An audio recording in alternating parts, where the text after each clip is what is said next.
qaar ka mid ah culimada udinka Soomaaliyeed ayaa kulan ay ku soo dhaweynayaan qaariga labaad ee Soomaaliya Sheekh Xasan Waajidi oo ka yimid wadanka Qatar kaasi oo dib ugu soo laabtay dalka kana soo degay garoonka diyaaradaha Aadan Cadde International Airport ku yeeshay magaalada Muqdisho kulanka oo soo dhaweynaha ayaa waxa ka soo qayb galay culimada udin Soomaaliyeed mas'uuliyiin ka socotay wasaaradda awqaafta iyo arrimaha diinta dawladda Soomaaliya odayaal dhalinyaro aqoon-yahano iyo Sheekh Abdullaahi Umar Abdi Dawla Sheekh Rusheeyar oo ka mid ah culimada udinka Soomaaliyeed oo soo dhaweynayay Sheekha Maxamuud Maxamed Umar oo ku hadlayay magaca odayaasha Soomaaliyeed ayaa si weyn u soo dhaweeyay Sheekh Xasan Waajidi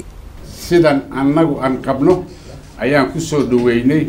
wax ka fiican oo aan soo dhaweyn lahayna ma jiraan annagoo ah dalka Soomaaliya oo boqolkiiba boqol dad islaam ah boqolkiiba boqol ilaaliya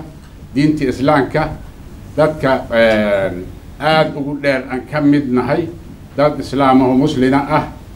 Sheekh Abdi Waahid Macalin Cali oo ka mid ah mas'uuliyiinta ka socotay wasaaradda awqaafta iyo arrimaha diinta dawladda Soomaaliya ayaa ka warbixiyay soo dhaweyntan isagoona tilmaamay in Sheekha uu qayb weyn ka qaadanaya dardargelinta horumarinta diinta islaamka kulankan qiimaha badan leh barakaysan aan ku soo dhaweynayno al-akh al-qari Sheekh Xasan al-Waajidi aad iyo aad ayaan ugu faraxsanahay Ilaahay subhanahu wa ta'ala ayaa noo soo rigeliyay gaar ahaan waxa noo soo qaban qaabiyay oo noo suurtageliyay inaan soo dhaweyno akhuna Sheekh Xasan al-Waajidi maamulaha xarunta cilaajka Daarutawba Sheekh Abdullaahi Umar Abdi Dawla Sheekh Rusheeyar oo ka hadlay kulanka ayaa ka warbixiyay soo dhaweynta Sheekh Xasan Waajidi waxaan uga mahadinayaa soo dhaweynta diiran ee sharafta leh ay u sameeyeen أخونا الفاضل الشيخ القاري على مستوى القاري الثاني على مستوى الصومال وقاري لبات ومركان ماركتاي أن نرانو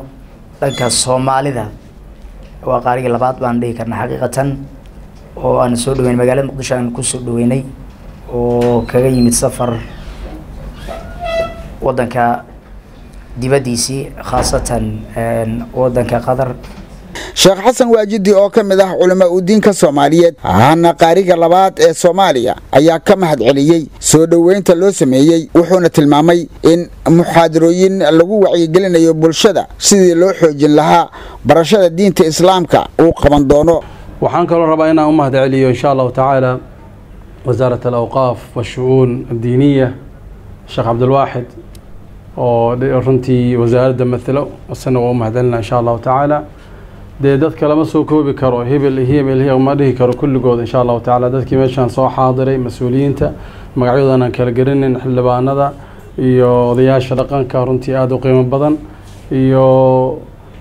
bahda saxaafadda yani bi ashkaaliha mukhtalifa kulligiin insha Allah ta'ala may basan laha mahadsantiin jazakumullahu khayran موسى عثمان أبتوو تلفزيون كقرن كصوماليات مقدشة